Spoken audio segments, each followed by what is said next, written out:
Mayo 3 nang itampok ng news team ang kwento ng mga mag-aral na ito ng Adiwang Elementary School kung saan ang dinadaanan nilang sidewalk gilid lamang ng tinatayang nasa 15 talampakang lalim na kanal. Pangamba ang dala nito sa mga magulang ng mga bata. Mababa kasi ang parapet o protective wall sa gilid ng kanal. Wala rin itong harang kaya madalas na akyatin ng mga mag-aral. Pero kung madudulas naman, pwede po kasi maging delikado, ma'am. Para po sa akin, ma'am. Ngayon po, iniiwasan na lang po namin mapumunta po dyan na pwede po kami madulas, ma'am, at saka ma-aksidente, ma'am. Laki din, parang kasya nga ang isang sasakyan doon pag nahulog eh. Lalo na po pag maulan, madulas po siya. Tapos yung harang niya is mababaw lang. 6 na buwan matapos maibalita, ganito na ang itsura ng gilid ng kanal. Mataas na ang parapet, pero wala pa rin namang harang. Opinyon ni Nanay Virgie, tila mas nadoble pa ang panganib na dala nito sa mga bata. Mga iba kasi na mga bata, baka umakyat pa doon sa kwan, hulog, gano'n. Andun pa rin yung fear kasi syempre hindi pa rin maiwasan kasi ng mga bata na hindi maglaro doon. Pero sa part ng school talagang sinisigurado namin na we keep on reminding our learners na hindi pwedeng maglaro doon sa kanal. Dahil sa natanggap na reklamo, agad na sumulat ng resolusyon ng mga opisyal ng Barangay Dontogan sa DPWH Baguio City District Engineering Office. Mayo 18 ngayong taon. Sa ilalim ng resolusyon, hiniling nila ang pagkakaroon ng protective barriers sa gilid ng kanal at pagsasara mismo ng kanal.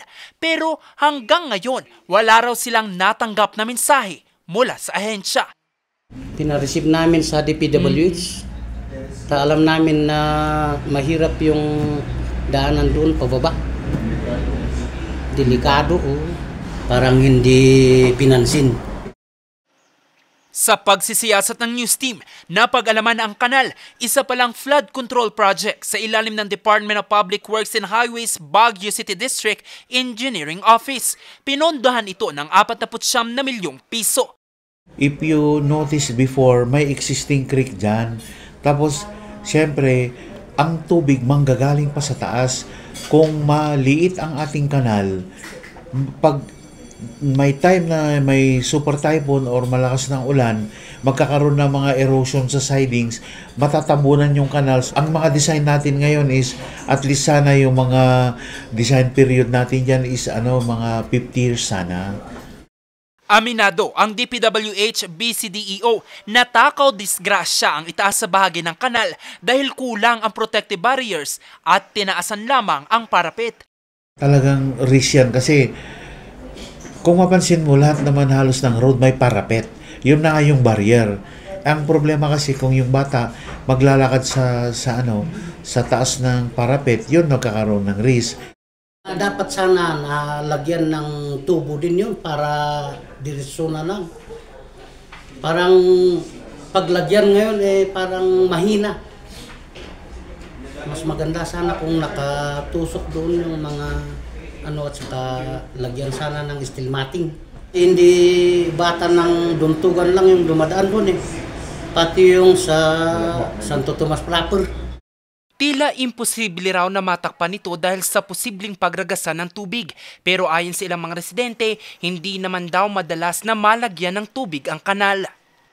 Walang takip yan para kung mayroong mga clogging, madaling linisin. Hindi naman katulad yan sa mga residential area na mayroong mahuhulog yung paa, yung gan, kaya tinatakpan natin. But kasi dito makikita mo talaga na ito kumbaga is tributaries ng Wed River Malakas ang tubig diyan.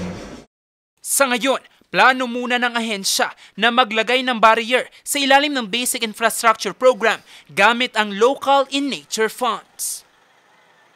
Jose Robert Inventor para sa Luzon Headlines.